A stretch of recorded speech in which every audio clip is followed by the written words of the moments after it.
online live and we just watched the first blind audition of the day at 3-chair turner pa. Correct. With a block. Oh, what a way to start the Kinezo. Kinezo. Na-block si Coach Bamboo. Totoo. What a way to start the episode with a block and a 3-chair turn pa. Pero naalaman po natin, si Brian, she chose Team Supreme. Correct. By singing Oo by Up Dharma Down. Eh, ganda ng song na yan, no? Totoo. Para siyang classic na kinakanta kapag kami mga school events. Oo, talaga? Totoo, pag dito sa sa Pilipinas, mga ano yan, kapag kami school event, hindi mawawala ang UDD songs.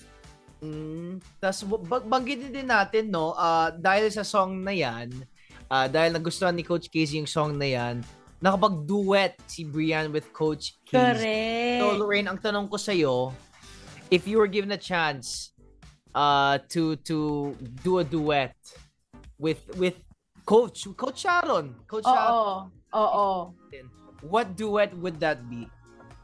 Ako, gusto ko siyang makaduet sa Marikit sa Dilim. Paano yan? Tinitigan ko.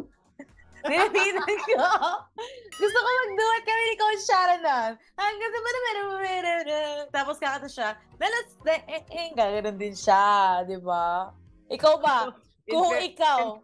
And in defense of Coach Sharon, gagawin niya talaga para makasabay sa mga kabataan. Ikaw, kung kaduet mo si Coach Sharon, anong kakantahin niyo?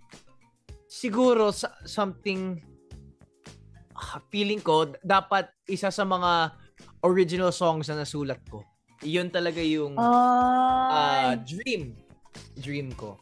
Totoo. So, alin doon? Choice niya. Choice na yun. Basta, pwede. Any song that I've written, it could be a new song din. Basta, yun.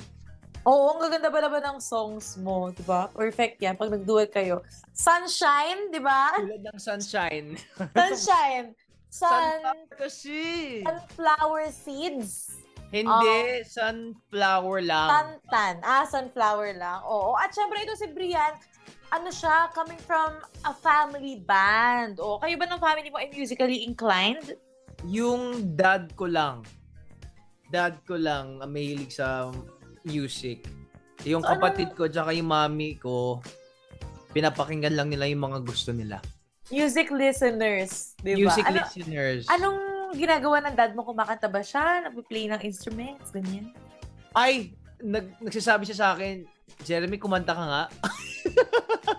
Para mapakinggan siya ako. Tama. Yun pala siya.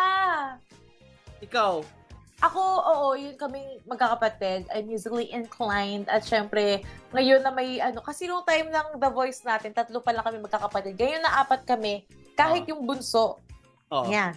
Maririnig mo na lang siyang kumanta. Grabe, ang lalakas ng ng mouth. Diba? Ay, grabe. So, kung meron the Jackson 5, ikaw, the Galvez 4. Ang bantot. Bakit ganon pag sa amin? Parang yung Jackson 5, okay pa no? Galvez 4. Bakit? Na. Pero pwede. Thank you. This is the official launch. Ito na yung araw. Malalaunch na po ang Galvez 4.